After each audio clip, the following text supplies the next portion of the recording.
Hey everyone! Welcome back to Usof Reacts. I am Lois and today, we're diving into the gritty, realistic world of Gotham City with Christopher Nolan's Batman Begins. Released in 2005, this film redefined the superhero genre and gave us a new, darker Batman. Let's get started. First off, let's talk about the plot. Batman Begins tells the origin story of Bruce Wayne, played by Christian Bale. We follow Bruce from his traumatic childhood, witnessing the murder of his parents, to his journey around the world seeking purpose and training under the mysterious League of Shadows.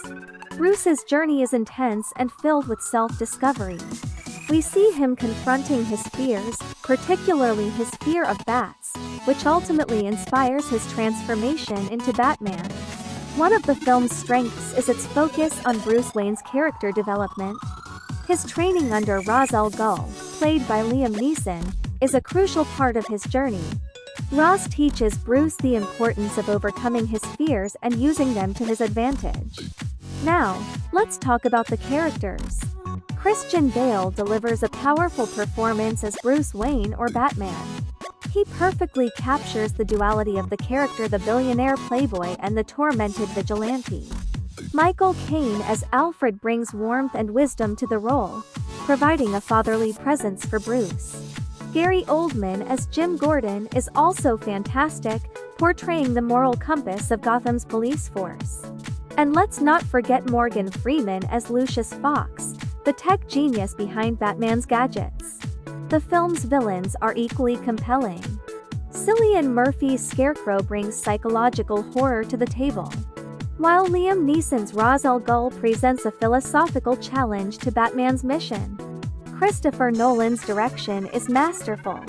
He grounds the story in reality, making Gotham City feel like a living, breathing place. The cinematography by Wally Pfister is stunning, capturing both the grandeur and the darkness of the city. The themes of fear, justice, and identity are woven throughout the film. Bruce's journey is not just about becoming Batman, but about understanding what it means to be a symbol of hope and fear for Gotham. Of course, we can't forget the action sequences. From the thrilling Batmobile chase to the intense hand-to-hand combat, Batman Begins delivers on all fronts. The practical effects and minimal use of CGI make the action feel real and visceral. After witnessing his parents' death, Bruce learns the art of fighting to confront injustice. When he returns to Gotham as Batman, he must stop a secret society that intends to destroy the city. When his parents are killed, billionaire playboy Bruce Wayne relocates to Asia, where he is mentored by Henry Deckard and Ra's al Ghul in how to fight evil. When learning about the plan to wipe out evil in Gotham City by Deckard, Bruce prevents this plan from getting any further and heads back to his home. Back in his original surroundings, Bruce adopts the image of a bat to strike fear into the criminals and the corrupt as the icon known as Batman. But it doesn't stay quiet for long. As a child, a young Bruce Wayne witnesses the death of his parents at the hands of a crazed criminal. As an adult, Bruce travels the world seeking the means to fight injustice. He lives amongst the burrows of criminals and thieves in Central Asia. Eventually, he meets a mysterious figure named Ra's al Ghul and joins his gang called the League of Shadows. Using his training, he is able to defeat his trainer. Finally meeting up with his estate caretaker Alfred Pennyworth, Bruce Wayne returns to Gotham. There, he becomes the new head of Wayne Enterprises. Together, with the help of the CEO of the Wayne Enterprises Applied Sciences Division, a man named Lucius Fox, he dons a new persona, Batman. As Batman takes on the criminals and organized crime underworld of Gotham, a sinister new underbelly of the city is exposed, and a new class of criminal is born. Will Batman be the one to stop them all, or does Gotham need a hero with a face? Bruce Wayne, who experiences the death of his parents at a very young age, relocates to Asia and trains with his mentors, Henry Deckard and Ra's al Ghul in fighting injustice. He returns to a crime-ridden Gotham and with the help of his old butler and estate caretaker Alfred, the CEO of Wayne Enterprises Applied Science Division Lucius Fox, he he dons a new persona, Batman, to strike fear into the hearts of the criminals and the corrupt. With the help of rising cop Gordon, and the assistant district attorney, and Bruce's love interest Rachel Dawes, he is able to take down the mafia Don Falcone, and the twisted doctor or drug dealer Jonathan Crane a.k.a. the Scarecrow. With Ra's al Ghul's return with his evil plan to destroy Gotham by inducing fear into the hearts of the people, Batman must defeat his mentor once again so as to bring peace in Gotham. As a child, Bruce Wayne Christian Bale falls into an abandoned well filled with bats, causing him to develop a phobia, and later witnesses his parents' murder at the hands of mugger Joe Chill. Years later, Chill is granted parole in exchange for agreeing to testify against crime boss Carmine Falcone. Bruce, now a young man, goes to the courthouse intending to shoot Chill, but one of Falcone's assassins does so first. Bruce confides in his childhood friend Rachel Dawes Katie Holmes, now a Gotham City district attorney, who is disgusted by Bruce's desire for vengeance. Bruce leaves Gotham to learn the ways of the criminal underworld, in hopes of learning skills that will allow him to return to Gotham and free it from the crime and corruption that threatens to consume it. In a Bhutanese prison, he meets Deckard, who offers to train him as a ninja of the League of Shadows led by Ra's al Ghul Ken Watanabe.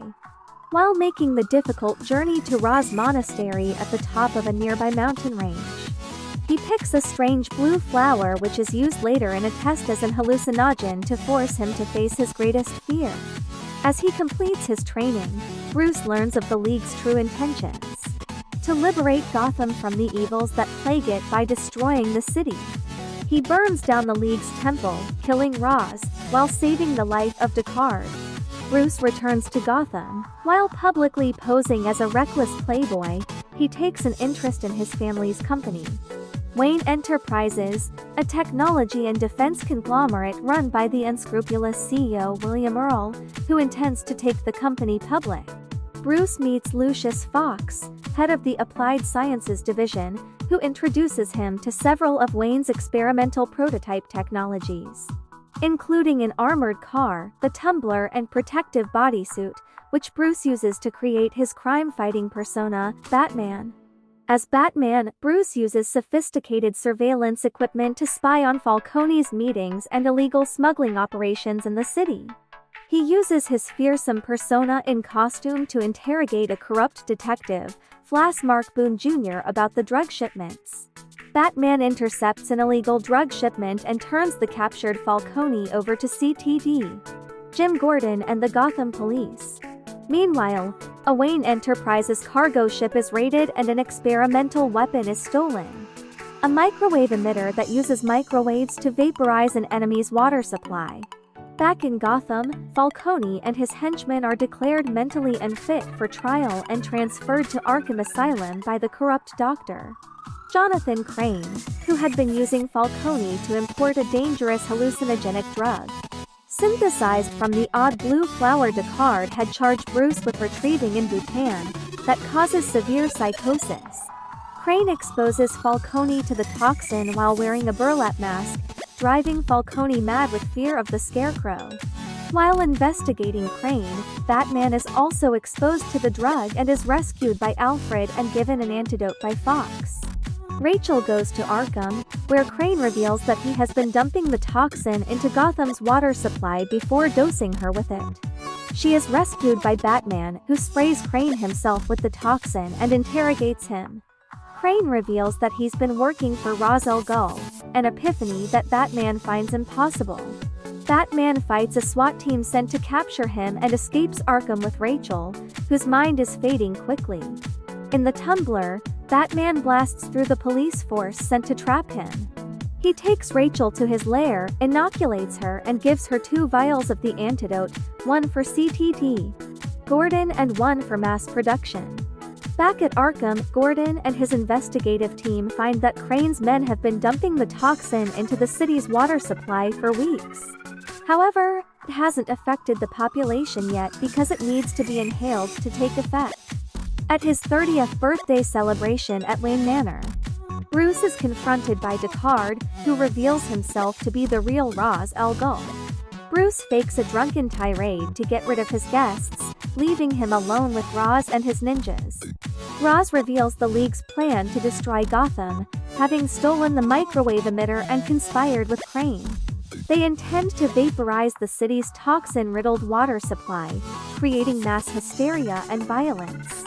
The League sets fire to the mansion and Bruce is nearly trapped inside but is saved by Alfred. As the League begins unleashing the toxin, they also release dozens of Arkham's most dangerous inmates. Batman rescues Rachel from a toxin-induced mob and reveals his true identity to her. He entrusts CTT, Gordon with the tumbler and pursues Ra's, who is using Gotham's train system to deliver the weapon throughout the city. Batman confronts Ra's on the train and escapes just as Gordon uses the new Batmobile to destroy the elevated tracks, leaving Ra's to die in the ensuing crash. Batman becomes a public hero, but simultaneously loses Rachel, who cannot bring herself to love both Bruce and Batman. Bruce buys a controlling stake in the now publicly traded Wayne Enterprises, fires Earl, and replaces him with Fox. Jim Gordon is promoted to lieutenant. He shows Batman the new bat signal and mentions a new costumed criminal who leaves Joker cards at crime scenes. Batman promises to investigate and disappears into the night. To start off this review, I'd like to go back to the original Batman series.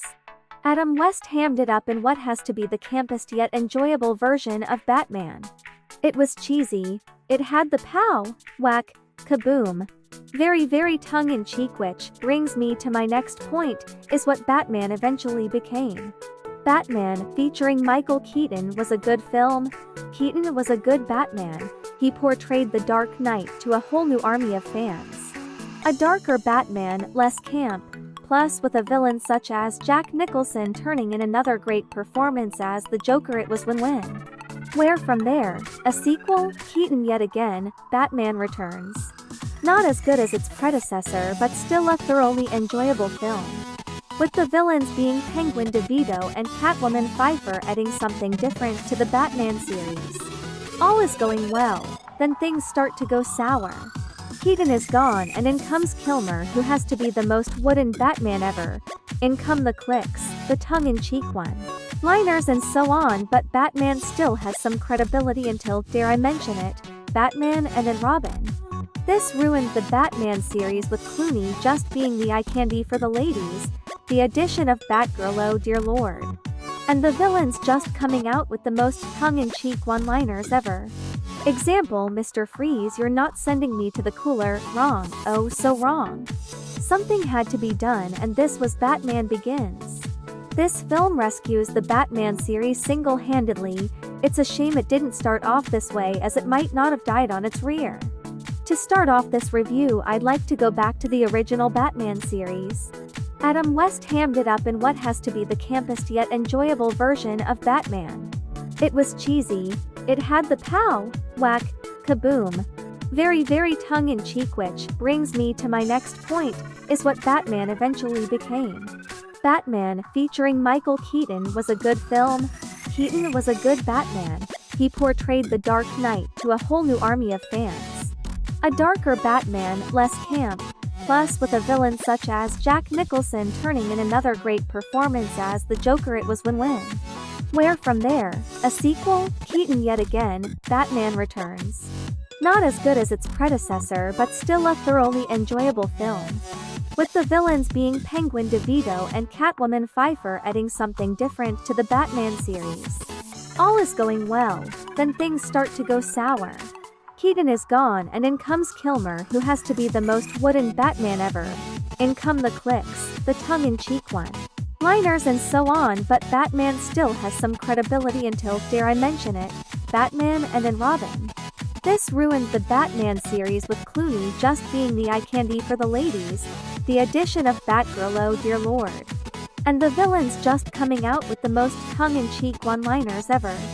Example, Mr. Freeze, you're not sending me to the cooler, wrong, oh so wrong. Something had to be done and this was Batman Begins. This film rescues the Batman series single-handedly. It's a shame it didn't start off this way, as it might not have died on its rear. Bale is an inspired choice as Batman, bringing a more serious side to Batman. The story is well paced. It's not all talk or just mind-numbing action. It actually keeps you gripped as you want to find more about Bruce Wayne's past. The only reason it misses out on a 10 is the quite pitiful bad guy Scarecrow. If you've not seen it, I don't want to give too much away about the story, but throw away all your perceptions about Batman because Batman is back and Batman has truly begun. In conclusion, Batman Begins is a triumph. It redefined the superhero genre with its realistic approach and deep character exploration. If you haven't seen it yet, it's a must-watch. Thanks for watching. If you enjoyed this review, don't forget to like, comment, and subscribe for more movie reviews and analysis. What did you think of Batman Begins? Let me know in the comments below. See you next time. Up, and away.